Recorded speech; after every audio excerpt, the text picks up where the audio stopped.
네, 여러분 안녕하세요. 이코노믹 리뷰 최동훈 기자입니다. 저는 오늘 제네시스의 첫 순수 전기차 모델인 G80 전동화 모델에 대해서 소개해 드리려고 합니다.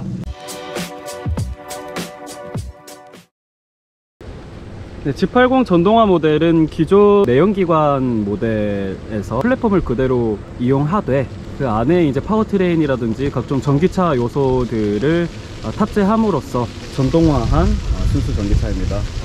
통상 이제 파생 전기차라고 표현을 하죠.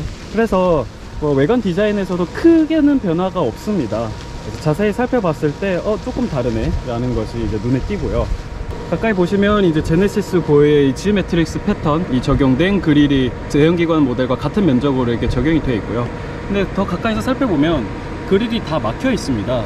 전기차이기 때문에 엔진이 없어서 엔진의 뜨거운 그 열을 식힐 필요가 없기 때문에 그런 점을 고려해서 그릴을 이렇게 막아서 공기 역학적 기능을 조금 더 강화하고 전기차 고유의 감성을 지금 자아내고 있고요. 그리고 하단에 있는 인테이크 그릴 같은 경우에는 기존과 같은 디자인을 보여주고 있습니다. 충전구가 이 전면 그릴에 있는데요, 수동으로 열고 닫을 수 있습니다. 가까이 보시면 G라는 문양이 새겨져 있는 그릴 한 슬롯이 있고요. 여기를 살짝 누르시면 이렇게 전체적으로 슥 열리면서 이렇게 충전구가 보입니다. 배터리 충전율을 이제 세 가지의 칸으로 보여주고 있고요. 이 뚜껑을 이렇게 열어보시면 5핀의 AC 완속 충전과 DC 콤보 급속 충전을 모두 지원하는 충전구를 확인할 수 있습니다. 측면에는 타이어 휠 디자인이 바뀌었습니다. 공기 역학적 기능을 고려해서 전기차 전용 휠로 만들어졌고요. 전륜에는 컨티넨탈의 모노블럭 캘리퍼가 적용이 돼서 또 4피스톨로 적용이 돼서 강력한 제동력을 발휘할 수 있습니다. 타이어로는 이제 미쉐린의 프라이머시 투어 AS가 장착이 되어 있습니다. 후륜에는 대구경 브레이크 디스크가 적용돼서 제동력을 우수하게 발휘할 수 있습니다. 지금 보시는 지상고를 비롯한 전고가 10mm 정도 길어졌습니다. 그러니까 위로 더 올라갔다는 뜻인데요. 그 이유는 바로 이제 하부에, 차량 하부에 배터리를 장착함으로써 이 배터리를 안전하게 지상의 어떤 충격으로부터 보호하기 위해서 설계된 거라고 할 수가 있겠죠. 그리고 전장 앞뒤 길이가 10mm 더 길어졌는데요. 실제로 체감할 수 있는 어떤 길이가 더 길어져 있다는 것은 체감하기는 어려울지 않을까 싶습니다. 이 외의 후면부 모습은 기존 차량과 동일합니다.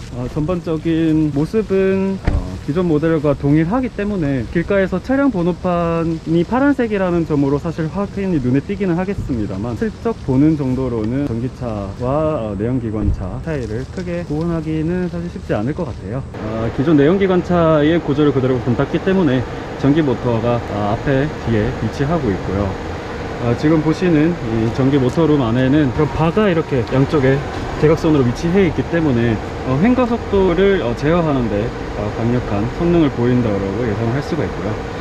G80 전동화 모델은 전륜과 후륜에 각각 모터를 하나씩 장착하고 있는 듀얼 모터 구조를 갖추고 있어서 합선 최고 출력 370마력, 합선 최대 토크 72.4 수준의 구동력을 발휘합니다. 기존의 이제 G80 내연기관차 모델의 구동 성능을 뛰어넘는 엄청난 파워를 자랑한다라고 할 수 있겠습니다. 전기 모터와 감속기, 인버터, 내연기관차의 파워트레인이라고 할 수 있는 이 구동 장치들이 일체형으로 만들어졌기 때문에 중량을 줄이고 전력 효율을 높일 수 있는 그런 구조를 갖추고 있습니다.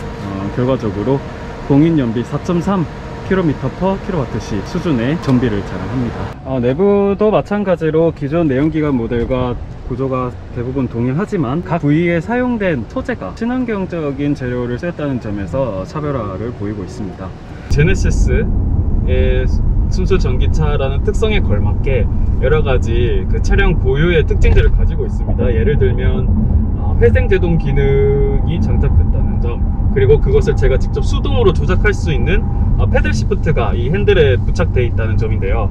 G80 전동화 모델의 아쉬운 점이라고 하면, 아쉽다고 할 수 있는 부분이 이 패들 시프트를 이렇게 한 번씩 딸깍딸깍 눌렀을 때 회생 제동 기능이 강도를 조절할 수 있는데요. 왼쪽에 있는 패들 시프트를 한번 당기면은 회생 제동 기능이 발휘해서 엔진 브레이크가 더 강하게 드는 듯한 느낌과 함께 감속이 더 강하게 이루어지고, 오른쪽 패들 시프트를 했을 때는 그 회생 제동 기능이 다소 완화함으로써 가속력과 부드러운 주행감을 나타낼 수 있는 패드시프트 2개가 수행하고 있는데요. 통상 그 현대차 순수 전기차 모델에는 이 패드시프트를 조작했을 때 계기판의 회생 제동 단계가 몇 단계인지를 숫자나 그래픽으로 보여주는데 G80 전동화 모델의 계기판에는 패드 시프트를 조작해도 그 회생 제동 단계가 몇 단계로 적용이 되어 있는지가 확인이 안 되네요. 페달을 밟고 있다가 뗐을 때 얼마나 감속하느냐로 가늠할 수 있는 정도의 상황이라서요. 그 부분은 운전자에게 자세한 정보를 전달할 수 있는 기능 측면에서는 다소 좀 아쉬운 점이라고 생각됩니다. 패드 시프트를 조작해보니까 아이오닉 5를 탔을 때와 마찬가지로 최대 0단계부터 3단계까지 조작되고 거기서 추가로 아이페달 기능이 적용이 돼서 달리거나 할 때 최종적으로 총 0, 1, 2, 3 그리고 아이페달 모드까지 5단계의 회생제동이 수행되는 것으로 확인했습니다. 네, 스포츠 모드, 에코, 컴포트 이렇게 3가지가 보입니다. 지금 교통량이 좀 적은 구간이어서 한번 스포츠 모드를 놓고 한번 달려볼게요. 뭐 스포츠 모드로 바뀐다고 해서 이제 내연기관 차처럼 뭐 엔진 음이 달라진다거나 하는 건 없습니다. 근데 지금 한번 페달을 밟아보니까 확실히 토크력이 강화하는 것을 느낄 수가 있고요. 짧은 구간 안에서 더욱 빨리 속력을 끌어올릴 수 있는 그 힘.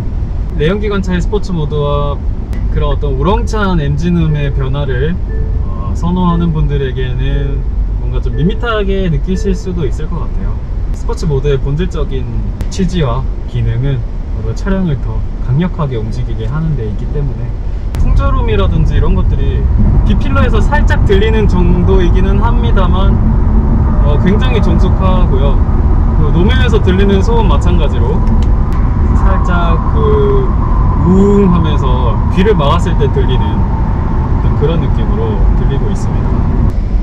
이제 보시는 것처럼 굉장히 조용한 게 제네시스에서 이 차량의 소음을 밀어내는 기능을 장착했기 때문에 이런 조용함, 정숙성을 누리실 수 있는 겁니다. 네, 기착점에 도착했습니다. 38.4km 달렸고요.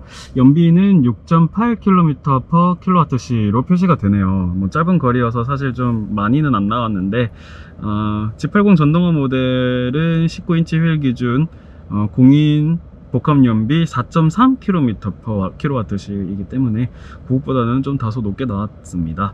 근데 뭐 제가 이제 뭐 고속 주행을 하지는 않았고 공조 기능 켜고 창문은 열지 않은 채로 달렸고요. 6.8이면은 훨씬 더 길게 나온 거죠. 4.3km/kWh보다 더 많이 공인 전비보다 훨씬 높게 나왔습니다. 그래서 뭐 짧은 거리지만 충분히 효율적인 운행을 하고 있다는 것을 이 계기판을 통해서 확인할 수 있습니다. 네, 여러분 지금까지 G80 전동화 모델에 대해서 살펴봤습니다.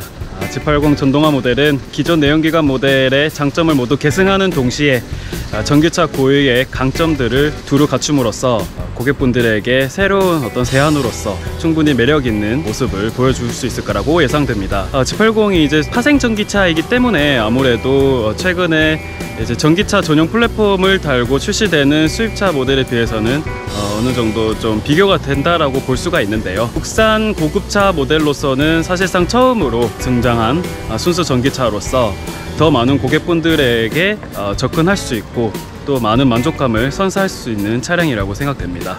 G80 전동화 모델이 앞으로 아주 많은 소비자분들 그리고 고급차 오너들에게 만족감을 제공할 수 있기를 기대해 보겠습니다. 이상 이코노믹 리뷰였습니다. 고맙습니다.